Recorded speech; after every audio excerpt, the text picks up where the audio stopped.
Chat GPT.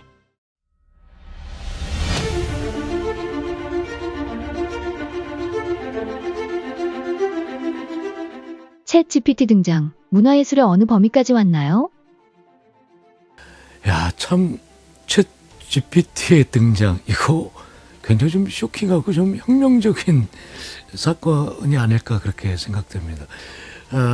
인터넷 시대가 되면서 뭔가 이 빅데이터로 모아지는 하나의 인공지능이 이 과학적으로 지금 발전하고 있는 그런 단계구나, 이 정도로 생각했었습니다. 근데 이게 엄청난 속도로 발전되면서 지난해부터 챗 GPT 등장이 하나의 좀 혁명적인 사건으로 다가오게 됐죠. 예술은 수천 년 동안 이어오면서 하나의 감성의 예술이라고 하잖아요. 그만큼 인간을 표현하고 인간의 마음을 드러내고 인간이 갖고 있는 무수한 내면의 감정들을 보여주는 그러한 예술적인 작업들이 내가 없어도 챗 GPT로 다 될 수 있다는 것이죠. 지난해 그 공연 한 편이 있었습니다. 이제 2인극이었는데요. 무대는 이제 여러분들이 상상했을 때는 무대 장치가 있고 뭐 분장한 극중 인물이 있고 많은 삶의 전경들이 막 드라마처럼 펼쳐지면서 그들의 어떤 연기를 통해서 내가 감동을 받는 그런 것들이 하나의 연극이라고 생각을 하셨을 것 같아요. 그런데 제가 본 그 무대는 하나의 스크린에 챗 GPT가 그 스크린 속에 비춰져 있고 무대 한가운데는 배우가 있습니다. 그러니까 어떠한 것들이 완성되지 않으면서 그 즉시적으로 챗 GPT하고 대화를 통해서 하나의 2인극이 완성이 된다는 것이죠. 그것이 뭔가 이미 짜여지는 이야기가 아니라 즉시적으로 그 현장에서 배우가 현존하면서 챗 GPT가 마치 대화형 인공지능을 향해서 말하면 그 챗 GPT가 거기에 따라서 반응하고 하나의 감정을 묘사하고 이것들이 뭔가 하나의 극으로 만들어지고 있다는 것에 대해서 굉장히 낯설면서도 굉장히 좀 쇼킹한 그런 장면들이었습니다. 그런데 이제 문제는 뭐냐 하면은 뭔가 하나의 극은 되지만 뭔가 따뜻한 감동은 없었다는 것이죠. 그러니까 하나의 극으로서는 표현이 될 수 있지만 내가 관객으로서 받을 수 있는 감동은 없다는 거예요. 그게 바로 뭐냐? 인간이 갖고 있는 아날로그적인 감성은 배제되어 있다는 것이죠. 그건 아직까지 우리가 인공지능으로서 저 GPT로서 AI로서 복제될 수 없는 뭐 그러한 것들인 것 같습니다. 그러면서도 불구하고 현재 예술의 어떤 현장은 무한한 창작자들이 그 AI 또는 챗 GPT를 뭔가 무대로 활용하고 응용하는 또 다른 어떤 2차적인 어떤 창작의 방식들이 새롭게 전환되고 있는 그런 시간들이 지금 되어 있다는 것에 대해서 굉장히 좀 흥미로운 그런 시간들인 것 같습니다. 챗 GPT 등장. 앞으로 창작 예술을 대체할 수 있다고 보나요? 앞서서 제가 말씀드린 대로 극중 인물도 이제는 GPT로 대처되고 많은 협업의 창작자들도 GPT로 대신하는 이 사회에서 과연 지금 예술은 협업이 필요할 수 없는 그냥 챗 GPT의 한 사람과 대화하는 창작자가 있다면 두 사람만 갖고도 무한한 예술의 창작을 생산해낼 수 있는 그런 창작의 시대가 되고 있다는 것이죠.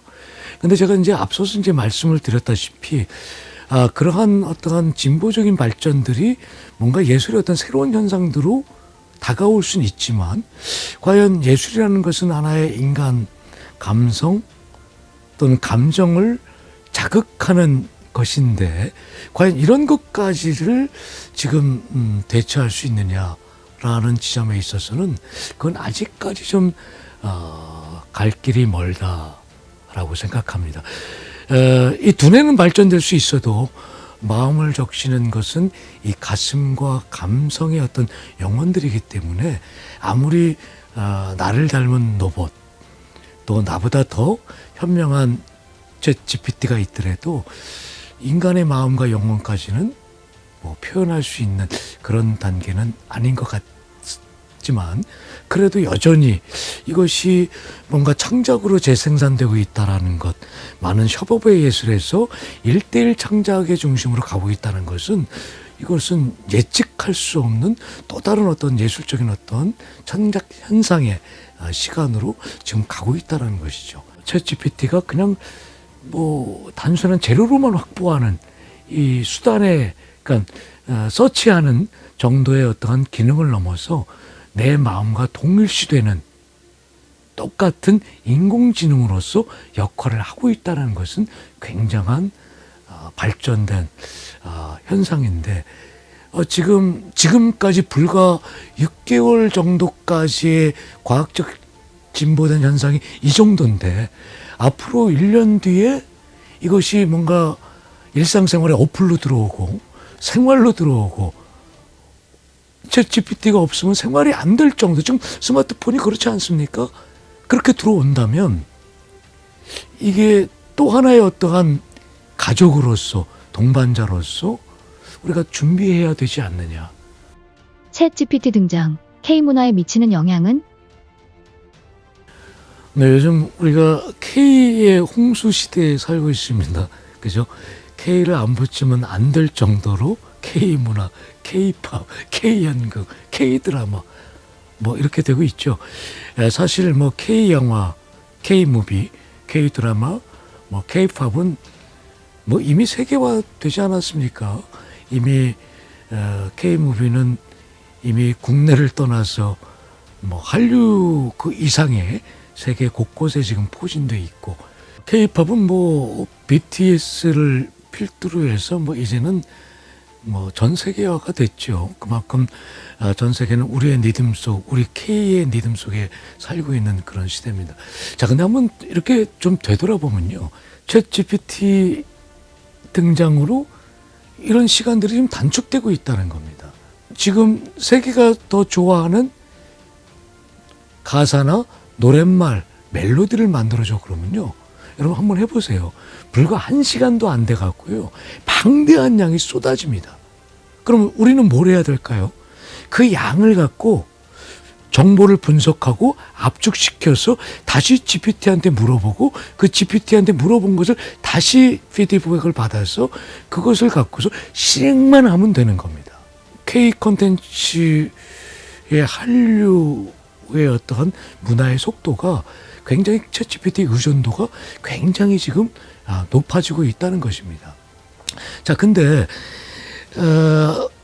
이게 그냥 야, 로봇이 만들었잖아. 뭐 그냥 뭐 사람들이 그거 뭐 어느 정도 파급력이 있겠어?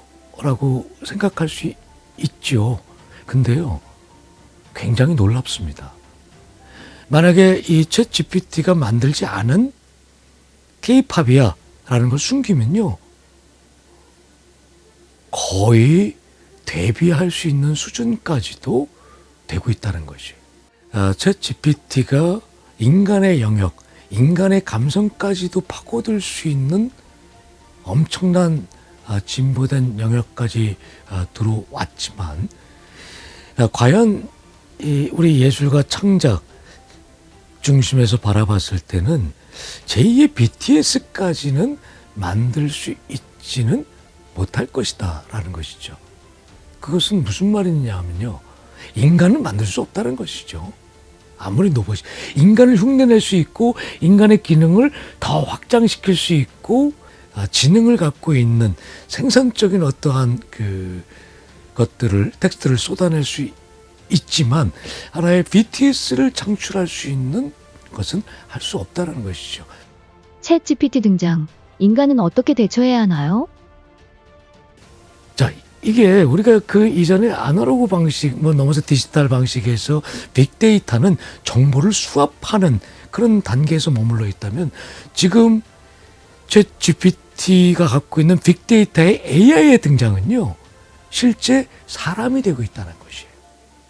그것도 그냥 사람이 되는 것이 아니라 분석하고 해석하고 뭔가 제2의 창작물을 개발할 정도로 지금 진보되어 있다는 겁니다.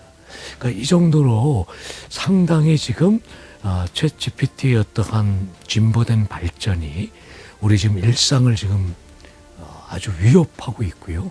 이런 위협들이 앞으로 기업으로 또 엔터테인먼트로 또 창작 현상으로 이게 보편적으로 가게 되면 어떻게 이게 지금 발전이 되고 융합이 되고 직업군이 없어지고 어떻게 될지는 아무도 지금 예측할 수 없는 그런 시대에 지금 살고 있다는 겁니다. 우리가 사실상 인터넷에서 받은 또 386에서 486, 486에서 어떠한 뭐 광케이블에서 어떠한 지금 그 인터넷 시대에서 넘어온 스마트폰 시대, 스마트폰에서 들어온 어떠한 그 어플의 시대를 넘은 하나의 어떠한 혁명적이고 충격적인 현상이면서도 하나의 인간의 감성을 훔칠 수 있는 아직 GPT의 어떠한 역할은 가기가 어렵지 않느냐 싶고요. 그 창작자로서 봤을 때는 굉장히 뭐랄까 매력적인 상품이거든요. 그래서 많은 창작자분들이 또 많은 시청자분들이 이것을 활용을 해보시고 그 활용이 또 일상으로 한번 가보시고 창작자들은 이것을 하나의 무대로 드라마로 또는 하나의 어떤 판타지의 어떤 드라마의 어떤 영화로서 계속 이루어진다면 글쎄요 이게 어디까지 진보될지는 우리 모두가 아직까지는 알 수 없는 것 같습니다. 그럼에도 아직까지 챗 GPT는 인간의 영혼까지는 훔칠 수가 없다 이렇게 생각합니다.